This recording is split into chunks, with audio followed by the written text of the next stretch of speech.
Hey folks, Jim Thomas here, Fitness Management and Consulting, and welcome to our channel today. I appreciate y'all being here. And if you're new to the channel, you're finding us that very first time, welcome as well. It's great to have you. And our topic for you today, it's the 6 biggest gym sales lies that will sabotage your career. The 6 biggest gym sales lies that will sabotage your career. Now, before we get into the topic today, just as a reminder to all, my focus, my mission here in the channel is I want to be able to provide as much information as I can to as many people as I can, across all regions. And the best way I can do that is when you choose to subscribe to the channel, when you choose to like the videos, when you choose to offer comments, and we very much appreciate your comments, and when you choose to share the information. So, with that said, if you've not yet done so, please hit that subscribe button. We appreciate it. And for additional ways to learn more about me, learn more about my company, additional ways you can choose to support the channel, we appreciate your support. Check out those links below. And one quick reminder to all, for folks that if we're looking to take our business to that next level, you can check out the link, check out our website link, check out troubleshooting and operational analysis. Check out that information below, because what we like to do for clubs that are looking to go to that next level, they're looking to maximize their effectiveness, maximize their efficiency, is we'll come in and analyze your existing assets. We'll analyze your website. Is your website an online brochure? Or is your website a lead generator? Is it a storefront? Is it creating sales? Too often I see it's an online brochure. Let us go in there and look at that and give you some guidance on how you can make a change on that. That's something you're doing already. We're not really adding any more cost to it. Let's look at your sales process. Let's look at your second sale, your third sale. What's your follow-up look like? How are we doing on referrals? Your telephone inquiry presentation. That's just a sample of the things that we can analyze for you. Things that you're already doing. You're putting time, energy, and money into it, and so we're not adding things extra. We're just getting better at what you're trying to do. So if you want to go to that next level, check out the links below. Check them out on gym troubleshooting. Check them out on operational analysis. These are some things you can do to get a really quick response in terms of improving your business. Now, with that said, let's get into our topic. The 6 biggest gym sales lies that can sabotage your career. And I'm guessing you probably have heard some of these. I know I've heard them a lot. Okay? And so lie number 1, it's marketing's fault that I'm not closing sales. It's the advertising's fault. The advertising's no good. That's why I'm not closing sales. And so let me say this, okay? You ever hear the phrase, if you point a finger at somebody else, there's 3 more pointing back at you? One of the secrets on all of this, choose to be accountable. If we're going to if it's marketing's fault, well, if I'm doing well, then marketing gets credit, right? Okay, so if it's marketing's fault that I'm not doing well, I've given the control of my success to somebody else.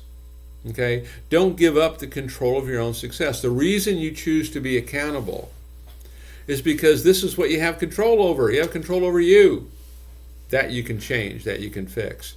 But how many times have you heard it? Oh, it's marketing's fault. They don't do enough marketing. Their marketing is no good. It's the owner's fault. Not true. It's your fault. Because that's all you have control over. That's why. Number 2, our competition is always offering a much better deal. Man, the competition's got a better deal going than we do. I'm losing everything to them. Not true. It's one of the bigger lies that's told. Because if that's the case, what are you selling? Selling price, selling features, selling facility? Here's one of the truisms about sales. When value exceeds price, people will buy. When value exceeds price, people will buy. If you're solving problems for folks, if you're providing them with solutions, they will buy. There's plenty of clubs out there that charge $100, $200, $300 a month that people join all the time. And there's plenty of clubs that charge $10 a month that they want to think about it. Okay? The competition is always offering a much better deal. Make it about your ability to solve problems. Make it about your ability to provide solutions. Number 3 on the 6 biggest lies. Okay. If I put everything into this deal is going to close for sure. If I do everything I'm supposed to do, this deal is going to close for sure. It's one of the big mistakes that people make in marketing. Okay, if I do all this marketing, I'm going to get all this traffic. Here's the thing you have to remember. You still have to ask for the sale. Yeah, I can do all these great things, but I still have to ask for the sale. It's like marketing. You can do all this great marketing, but unless you have a call to action, some kind of urgency, it may not work like you want. I'll give you a quick example. We had a club a while back. We had a gal working there. She was really good, or at least appeared to be good, but she wasn't getting the results. And what the club did, they actually hired a secret shopper. We wanted to kind of hear what she had to say. And so secret shopper came in, owner called me, I met him down there, and we listened to what she did. Okay, and this was kind of the number 3 here. She was really good. I mean, as far as greeting the customer, how she handled it, the needs analysis, the tour, the presentation, all that was great. But you know what she never did? She never once asked the customer to buy. You can't do all this and then not ask. If nothing else, you have to ask. And I kind of put that under the heading of decent boldness. Okay, decent. We're friendly, we're courteous, we're respectful. We're also bold, because if you don't ask, the answer is always no. Number 4 on my 6 biggest gym sales lies. I don't need to learn anything new to succeed. I don't need to learn anything new to succeed. Hear it all the time. Jim, I've already been through training. One of the secrets to this is you have to become a student of this. Okay, it's no different than your customer in the gym. As long as they're training, they're learning, new ways for nutrition, new ways to eat, new ways to work out, how to stay inspired, how to stay motivated. You don't want it to become stale for them or for you. You have to be a student. You have to be continually learning. And I'll give you an example. We had a client a while back. This company I think they had 4 or 5 locations. And we had one fella, he was probably maybe number 7 on the list out of maybe 50 salespeople, quite a few sales folks. And he was number 7, so he was right on up there. And he just never wanted to come to training. Okay, and I finally kind of had to force the issue and had to make him come. But he felt like he knew enough and didn't have to.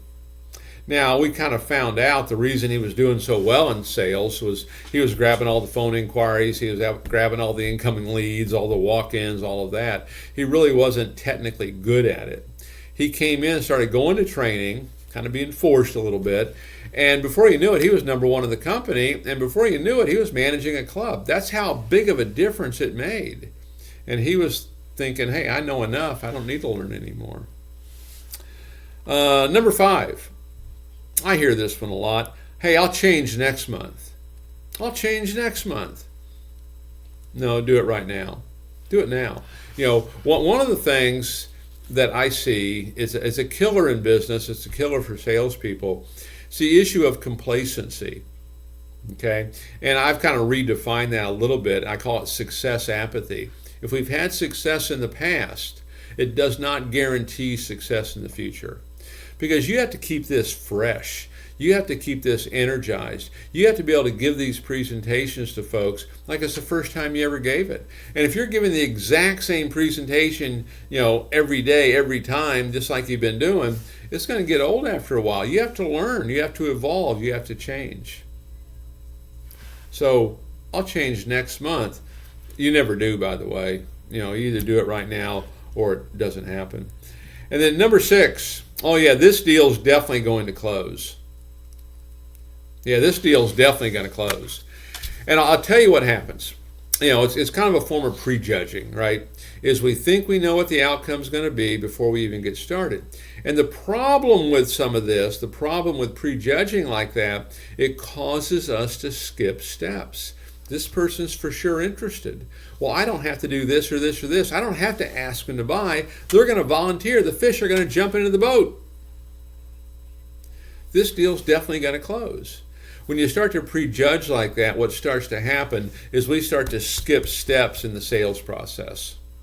Okay? And that's when you're going to have, trouble. That's when you're going to have success apathy. Just because we've had success in the past doesn't guarantee it in the future. So listen up on these. The 6 biggest gym sales lies that will sabotage your career. How many of these are you doing? How many of these do you hear? Okay. I remember one time, this was when I was in membership sales, and I was doing well at it, and I was up front, and there were some other people up there, and they were all complaining. They're talking about everybody who's coming in. No one's interested. They're not really prospects. They're really not potential. And I remember thinking, gosh, everybody I talk to seems interested. Everybody I talk to seems to join. Well, the reason they were that way, it was my attitude and how I followed the process, and it was my mindset. Okay, you can't tell yourself these lies and expect to have the kind of success that you want. So take a look at them. Where can we improve, to get better at what we do? So folks, again, my name is Jim Thomas. My company is Fitness Management and Consulting, and I appreciate you being here at the channel today. And as a reminder, again, my focus, my mission here in the channel is I want to be able to provide as much information as I can to as many people as I can across all regions. And the best way I can do it, and you choose to hit that subscribe button, now would be a great time to do it. To learn more about me, learn more about my company, and how I can help take your business that next level, and additional ways you can choose to support the channel. We appreciate your support. Be sure to check out those links below. And before I let you go, a couple places I want to point you to. Check out our free email newsletter link below. It's absolutely free, additional information to help you shorten the learning curve and grow your business. And then scroll all the way down to our free stuff section. Numerous links on there. If you're in sales, if you're in management, you want to buy a club, you want to sell a club, you want to start a club, you need a turnaround, a lot of free information in there to help you take that next step. So go check it out. Again, my name is Jim Thomas. Look forward to seeing you all in that next video.